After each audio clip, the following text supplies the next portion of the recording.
I'm glad the case went well. It was just a simple inguinal hernia repair, no complications. Yeah, Mr. Parks is in the recovery room right now. Let's go and talk to Mark for a few minutes.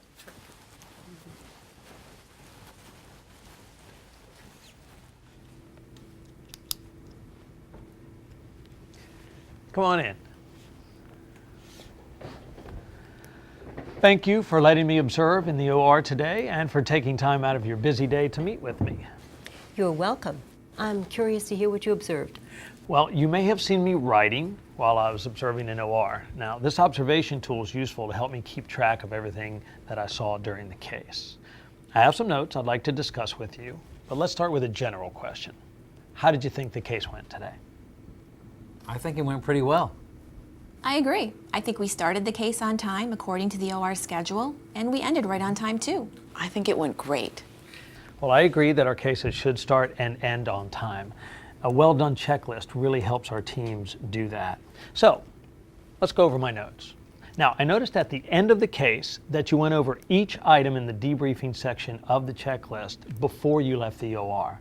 Debriefing is really important because it helps make sure that we all have the information we need to take care of the patient after the surgery. How did it feel to use the debriefing section of the checklist? I really thought it would take a lot longer to discuss that part of the checklist, but it didn't take that much time. I agree. It doesn't take long and could potentially save us time throughout the day. There are a lot of things you did really well together as a team. I want to spend the rest of our time together focusing on some of the places that we could do a little better. Okay?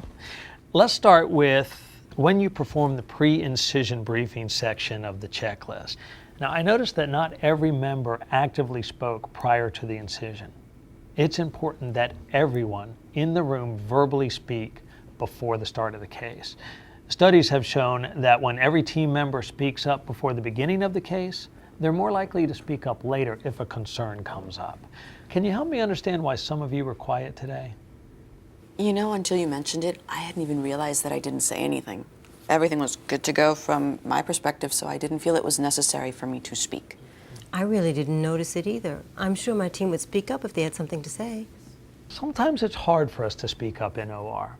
It's important to set up a tone that encourages each person to speak up.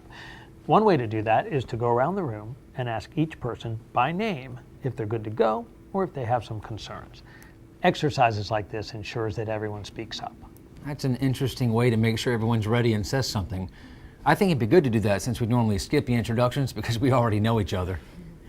I also noticed that you did not discuss the operative plan before starting the procedure.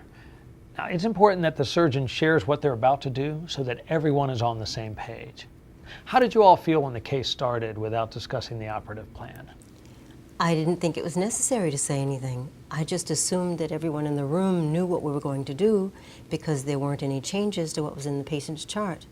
It was a pretty straightforward case. Mm-hmm. Even though nothing changed in the operative plan, I have to say I feel more prepared. And I think the patient is safer when we share the plan right before skin incision. We've all been in cases where the actual procedure turned out to be different from what was listed on the OR schedule. In other cases, when we reviewed the plan, I felt more comfortable too. I appreciate the clarification, even if I already know the plan. Wow, I never realized that sharing that information made such a difference to the rest of the team. I thought it was redundant and that you already knew what I was going to do. I'll try to do better at sharing the plan every time so that we all feel more confident about each case. Great. Those are two things I was concerned about and noted on my observation tool. Now, before we wrap up, let's just take the next few minutes and review what went well and what we could do better next time. Well, I thought it was great that we covered most of the items on the checklist in this last case. Yes, but I really want to perform every item on that checklist. In our next case, I'll try to make sure everyone says something, then I'll discuss the operative plan before performing a skin incision. I agree. The checklist really does help us remember everything we need to discuss with the actual patient. Well, you did a good job working together as a team. Does anyone have anything else they want to talk about before we wrap up? No, I think it went well. Okay, well, thanks again for letting me observe in the OR and for taking a few minutes for this discussion. I hope this coaching session was helpful. I think it was a valuable discussion, and it only took a few minutes. Next time we work together, I'm sure we can do even better.